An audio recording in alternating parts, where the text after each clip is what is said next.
What are the similarities and the differences that we see in this diagram? One similarity is the shape is the same. So that means the balance of relationships remains the same. Mm-hmm. But it's smaller, it's a subset. Okay. It's not all the people, it's only Israel. Have you thought about why it's smaller? Also, we got the same elements, people and the land. Okay, so we've got people in the land, the same elements as we had before. God is still at the top. God is still at the top. Is it smaller because it's like God starting with a nucleus and working out from that, would you say? Yes. Here God has called together a group of people, a limited group of people, and he said, I want you to be my people on this particular place in the earth. And he calls Israel to be a model. Now, what's the major difference in the triangle compared with the earlier ones? A race has been chosen. Okay, the major difference is a limited group of people. And a limited area, it's not the whole earth. Okay. More specific. Yes, it's not only a limited area, it's a specific geographical area that has been chosen. Now, what does this tell us about how God responded to the fall in Genesis? What does it tell us about the nature of his response? He's very intimate. He's really happy to come in and work on an intimate level with people, and to say the relationship is very intimate and it doesn't have to be widespread. We'll start small and move out. Good. I would also add to that it reflects God's commitment to restore what was destroyed before. And it shows that he's a God of love, despite what man did after he had created him. Okay, they are two very helpful points, that he acted in grace or in kindness, but also he acted with a desire to restore every part of what was lost. He didn't just deal with one side on the triangle.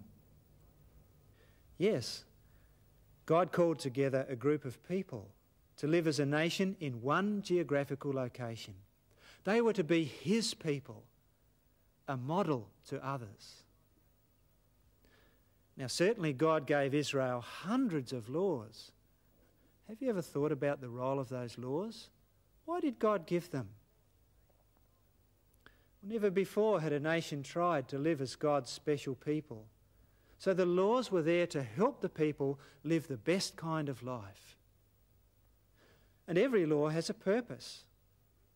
What do we say to our children when they reach up to touch a heated kettle? Don't touch. Well, why do we say that? Is that because we're hard, legalistic parents? No, it's because we care. We love our children, so we say don't touch because hot kettles burn.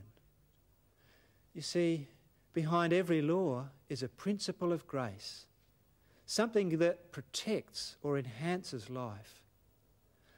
So God gave laws to help Israel live, and God's people could enjoy the best quality of life. Well, how do the laws relate to the triangle? Christopher Wright talks about the three angles of the triangle, and each angle represents a primary element of human existence. The ideals and principles given to Israel cover each of these three dimensions of human life. At the top is the theological or spiritual angle. See, the ethics of Israel are God-centred. At the bottom left is the social community angle. Israel's ethics are community-based. At the bottom right is the physical economic angle. Israel's ethics call them to recognise God's ownership. You can find more about this in the study guide, in the paper Biblical Holistic Principles for Rural Development. The spiritual, social and physical sides of Israel's life are intertwined. I'd like you to think now about another ship word, worship. How does worship in Israel relate to the triangle?